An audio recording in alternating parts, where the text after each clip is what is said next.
In fact Apple के iPhone और दूसरे डिवाइसेस आप देखते हैं ना, वो सारे सैमसंग चिप्स के साथ बने हैं। लेकिन कौन सी चीजें ऐसी है जो आपको पता भी नहीं है कि सैमसंग बना रहा है? वेल, आज उसके बारे में हम बात करने वाले हैं। अब अगर मैं बोलता जाऊंगा ना तो लिस्ट तो बहुत ही लंबी है, वीडियो बहुत ज्यादा लंबी हो जाएगी, इसलिए मैं यहाँ पर इस लिस्ट को थोड़ा कम करता हूँ। लेकिन एक बात को तो मैं छोड़ नहीं सकता, जो कि है हे गाइस, मैं हूं प्रशांत टेक प्लूटो से और आपके पास एक स्पेशल वीडियो लेकर आ गया हूं।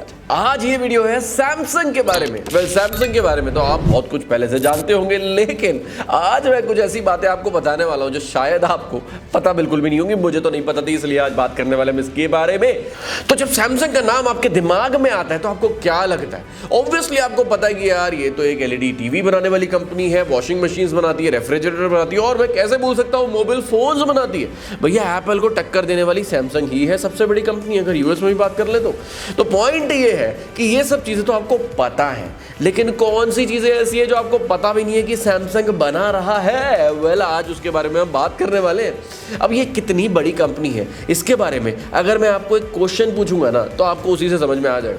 अच्छा, आप ये बिल्डिंग देख रहे हो, कौन सी है? ये है बुर्ज खलीफा, जो कि दुनिया की सबसे टॉलेस्ट बिल्डिंग है दुनिया की। ये है मलेशिया के पेट्रोनस टावर्स। ये पेट्रोनस टावर्स काफी आइकॉनिक स्काई स्क्रैपर्स माने जाते हैं। ये दोनों के दोनों इंफ्रास्ट्रक्चर मार्वल्स जो है ना, वो बनाए हैं अपने सैमसंग ने। क्या पता था आपको ये बात?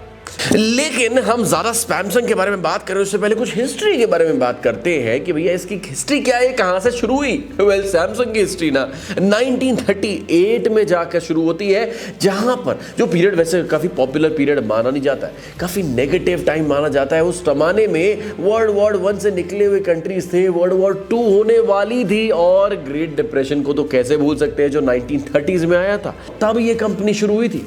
वेल, इसके फाउंडर का नाम था ली चुल, जिन्होंने इस कंपनी को शुरू किया था एक छोटे से कोरियन टाउन में। वेल, सैमसंग एक ट्रेडिंग कंपनी, एक छोटी सी ट्रेडिंग कंपनी की तरह स्टार्ट हुई थी, जो होलसेल ट्रेडिंग करती थी ड्राइड फिश की, ग्रोसरी की और नूडल्स की।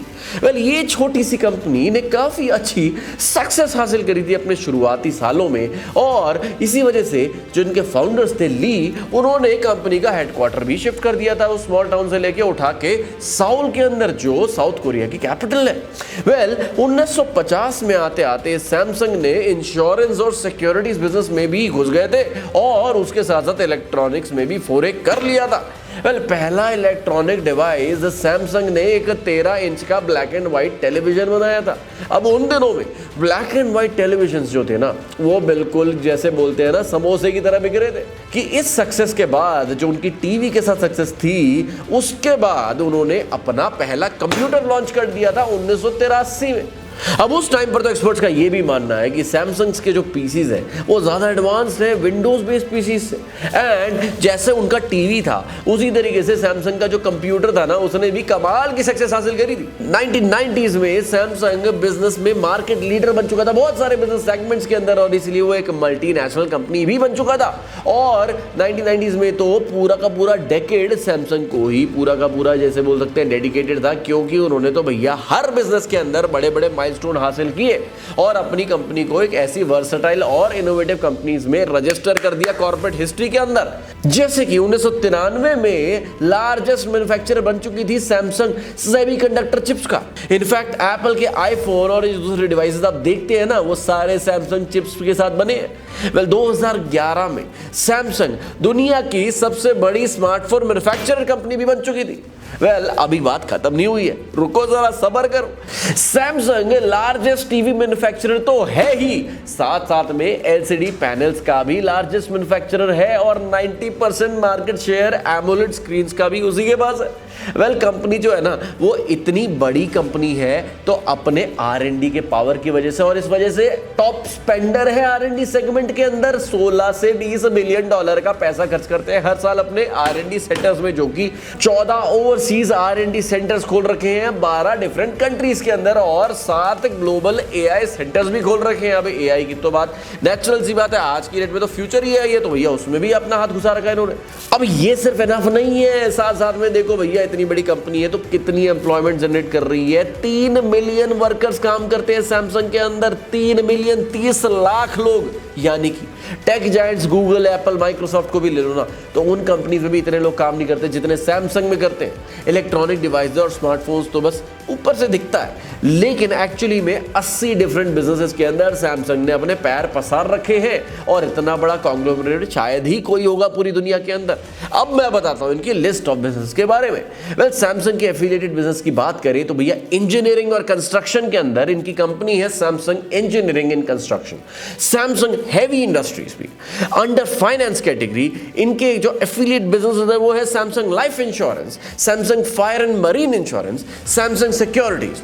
अब बात करें अगर केमिकल बिजनेस की तो भैया सैमसंग केमिकल करके भी इनकी एक कंपनी है जो कि लार्जेस्ट पीई रिलेटेड प्रोडक्ट्स बनाती है, जैसे जिपर बैग्स हो गए, सैनिटरी बैग्स हो गए, रोल बैग्स हो गए, सैनिटरी ग्लव्स हो गए।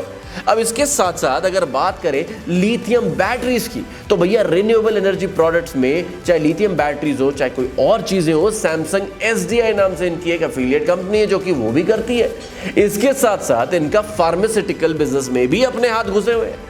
इनकी दो कंपनीज हैं, Samsung biologics and Samsung bio Apis, जो कि एफिलिएट कंपनीज हैं फार्मास्यूटिकल बिजनेस के अंदर डील करने। इसके अलावा एक होटल एंड रिजॉर्ट बिजनेस भी है इनका। अब सोचो इतना सारा काम खोल रखा है इन्होंने, साथ साथ में थीम पार्क्स बना रखे हैं साउथ कोरिया के अंदर, अपने बड़े बड़े मेडिकल रिसर्च सेंटर्स खोल रखे हैं साउथ कोरिया के अंदर, और साथ साथ में पूरी इकोनॉमिक रिसर्च इंस्टीट्यूट भी खोल रखा है। मतलब लास्ट 20 सालों में ना सैमसंग ने गाड़ियां भी मैन्युफैक्चरर की है फ्रेंच कंपनी रेनॉल्ट के साथ। ये बात तो मुझे दूर दूर तक नहीं पता थी। पॉइंट ये है कि इनका अपना क्लोथिंग लाइन भी है जो कि शायद सिर्फ और सिर्फ मे बी साउथ कोरिया में ज्यादा फेमस हो, लेकिन फैक्ट तो ये है कि वो है सैमसंग फैशन के नाम से। अब अगर मैं बोलता जाऊंगा ना तो ये लिस्ट तो बहुत ही लंबी है, वीडियो बहुत ज्यादा लंबी हो जाएगी, इसलिए मैं यहां पर इस लिस्ट को थोड़ा कम करता हूं। लेकिन एक बात को तो मैं छोड़ नहीं सकता, जो कि है उनकी कंपनी सैमसंग टेकविन, जो कि मिलिट्री डिपार्टमेंट है उनका अपना, यानी कि वो सोफिस्टिकेटेड मिलिट्री रोबोट्स बनाते हैं जो कि इनफैक्ट डीमिलिटराइज जो जोन है ना साउथ और नॉर्थ कोरियन बॉर्डर की, उसके अंदर वो मॉनिटरिंग करते हैं, पेट्रोलिंग करते हैं। और ये तो कुछ भी नहीं, सैमसंग टेकविन ने फुल फ्लेजेड मिलिट्री टैंक्स बना रखे हैं K9 नाम से, जो कि एक्सटेंसिवली यूज किए जाते हैं साउथ कोरियन मिलिट्री के भाई। और एक और इंटरेस्टिंग फैक्ट कि सैमसंग एक लार्जेस्ट और एफिशिएंट शिप बिल्डिंग सेंटर्स भी एस्टैब्लिश कर चुकी है। इनफैक्ट सैमसंग हेवी इंडस्ट्रीज ने एक शिप बिल्डिंग सेंटर बनाया है जो कि 400 मिलियन स्क्वायर फीट है भाई साइज में। इनफैक्ट सैमसंग रेगुलर शिप्स नहीं बनाता है। एक आइडिया दूं कितनी बड़ी शिप्स बनाता है। वेल, इन पिक्चर्स को आप देखो, ध्यान से देखो, कोलोसल जायंट्स बनाता है शिप्स के नाम पर, और इससे पता लगता है कि इनकी शिप मैन्युफैक्चरिंग कैपेबिलिटीज क्या है। बात करते हैं रेवेन्यू फिगर्स की। वेल, अगर फाइनेंशियल ईयर 2021 की बात कर ले तो सैमसंग ने $244 बिलियन का रेवेन्यू किया, जो कि गूगल के रेवेन्यू से कुछ मार्जिनली ही कम है।